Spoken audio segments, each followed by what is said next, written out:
우리 함께 볼 말씀은 출애굽기 11장 4절부터 7절의 말씀입니다. 출애굽기 11장 4절부터 7절 말씀을 우리 합독하도록 하겠습니다. 모세가 바로에게 이르되 여호와께서 이와 같이 말씀하시기를 밤중에 내가 애굽 가운데 들어가리니 애굽 땅에 있는 모든 처음 난 것을 왕위에 앉아있는 바로의 장자로부터 맷돌 뒤에 있는 몸종의 장자와 모든 가축의 처음 난 것까지 죽으리니 애굽 온 땅에 전무후무한 큰 부르짖음이 있으리라. 그러나 이스라엘 자손에게는 사람에게나 짐승에게나 개 한 마리도 그 혀를 움직이지 아니하리니 여호와께서 애굽 사람과 이스라엘 사이를 구별하는 줄을 너희가 알리라 하셨나니. 아멘. 오늘 본문에 보면은 애굽 온 땅에 전무후무한 큰 부르짖음이 있을 것을 경고하고 있습니다. 4절에 보면은 이제까지의 재앙들은 모세와 아론을 통해 그 지팡이를 움직인다든가 그러한 간접적인 방법으로 하나님이 재앙을 내리셨는데요.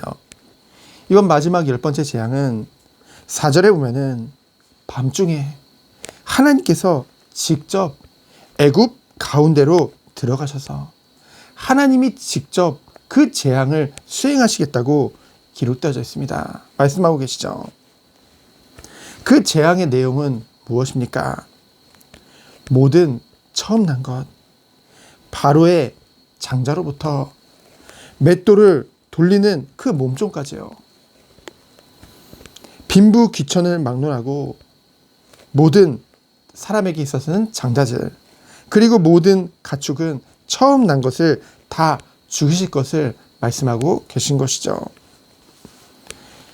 이제까지의 재앙들을 보면은 애굽 전역에 그 재앙을 내리셨지만은 죽음, 생명을 잃는 사람은 몇 명이 지나지 않았어요. 그런데 이제는 애굽의 모든 사람들을 대상으로 하나님이 심판하시고 죽이실 것을 말씀하고 있는 것이죠. 한 집도 빠짐없이. 그래서 그 결과 애굽 온 땅에 큰 부르짖음이 있을 것을 말씀하신 것입니다. 이 애굽은요, 애굽 사람들은 이제 상을 당하면요, 가슴을 치며 통곡하며 앞뒤로 몸을 흔들면서 부르짖고 울부짖었거든요. 큰 부르짖음이 애굽 온 땅에 있다는 것은 얼만큼 처절하고 얼마나 그 재앙이 무서운지를 어쩌면 나타내 주는 거죠. 그러나 7절에 보면은 그러나라고 했습니다. 앞과는 다르다는 거죠. 애굽인들과는 다르다는 것입니다. 그러나 이스라엘 자손에게는, 하나님의 백성에게는 사람에게나 짐승에게나 개 한 마리도 그 혀를 움직이지 않으리라 말씀하셨습니다. 개는요, 가장 예민한 동물이죠. 청각과 후각이 발달해가지고요, 작은 소리에도 민감하게 반응하고 뭐 부르짖고 짖고 막 이러잖아요. 부르짖는 게 아니라 짖죠. 그런데 그 개마저도 짖지 않는다는 것은 무엇입니까? 그 개도 조용할 만큼 애굽 전역의 모든 땅에 모든 이에게 재앙이 내려지자면은 이스라엘 백성이 살고 있는 그 고센 땅에는요, 평안할 것을 말씀하고 계신 거죠. 평안하다는 말은 다른 말로 하면 아무 일도 일어나지 않았다는 것입니다.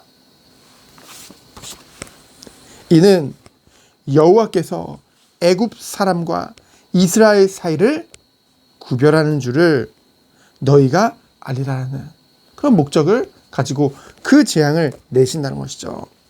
오늘 말씀이 우리에게 주시는 교훈은 무엇입니까?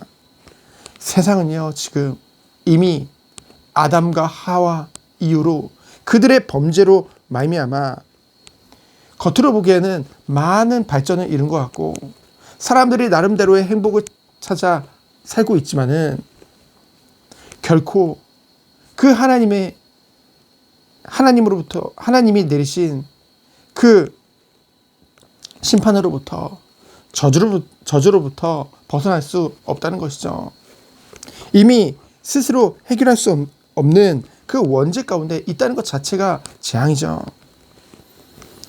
성경에 보면은 이 세상 임금 사단이 주관하고 있다고 했습니다. 사람들은요, 곳곳에서 우상을 섬겨요.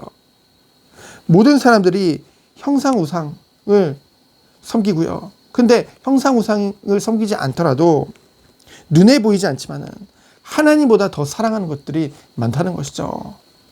그것을 자기도 모르게 우상으로 삼고 살아가고 있다는 것입니다.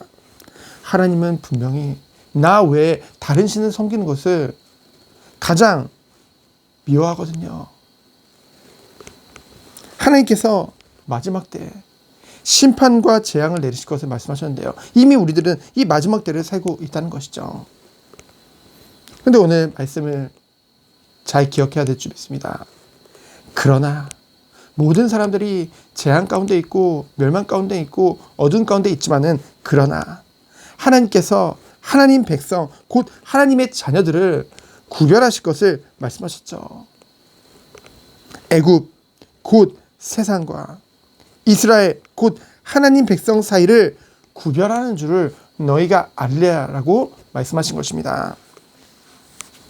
세상과 하나님의 자녀를 구별하시는 것은 하나님께서 그것을 분명히 알게 하시고 나타내시리란 언약인 것이죠. 우리는 분명히 세상 안에서 살고 있습니다. 세상 가운데 살고 있죠. 하지만 우리들이 놓치지 말아야 될 부분은 무엇입니까?